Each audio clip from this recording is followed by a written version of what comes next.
தமிழ்நாட்டில் 51 அடியில் பிரம்மாண்டமா இருக்க கருமாரியம்மன் கோயில் 100 அடி உயரத்துல 1 கோடி லிங்கம் கொண்டு கோபுரம் கட்டிட்டு இருக்காங்க. அம்மனோட அருள்வாக்கின்படி வரப்போற ஜூலை 7ஆம் தேதி 2025 அம்மனுக்கு கண் திறப்பு விழா மற்றும் கும்பாபிஷேகம் இந்த கோயில நடக்க இருக்கு. இந்த கோயில் எங்க இருக்குன்னு சொல்றேன், டைம் இருக்கவங்க போயிட்டு வாங்க. அதுக்கு முன்னாடி day 16 of 30 days 30 temple videos 200K followers challenge. இந்த வீடியோக்கு லைக் பண்ணிட்டு நம்ம பேஜை ஃபாலோ பண்ணி சப்போர்ட் பண்ணுங்க. இந்த கோயிலோட பேரு ஆதி மகாசக்தி தேவி ஸ்ரீ கருமாரியம்மன் மகா ஆரண்ய சேஸ்திரம். இந்த கோயில் எங்க இருக்கு அப்படின்னா செங்கல்பட்டு மாவட்டத்துல திருவடி சூலம் அப்படின்ற ஊர்ல தான் இருக்கு. இயற்கை வளங்களோட இருக்க இந்த இடத்துல சுயமா தோன்றிய கருமாரியம்மனுக்கு 51 அடியில செலை வச்சு கோயில் கட்டிட்டு இருக்காங்க.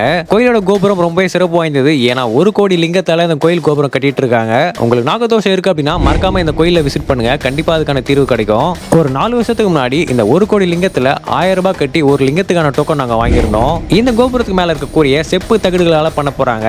அதுக்கு மொத்தமா 600 தகடு தேவைப்படுது. ஒரு தகடோட விலை 20,000 ரூபாய். பக்தர்கள் யாரும் விருப்பப்பட்டீங்கன்னா இந்த கோயில நன்கொடையா கொடுக்கலாம். அண்ட் மறக்காம ஜூலை 7ஆம் தேதி கும்பாபிஷேகத்துக்கு உங்க ஃப்ரெண்ட்ஸ் ஃபேமிலி மெம்பர்ஸோட கலந்துக்கோங்க. தெரியாத நிறைய பேருக்கு இந்த வீடியோவை ஷேர் பண்ணி விட்டுருங்க.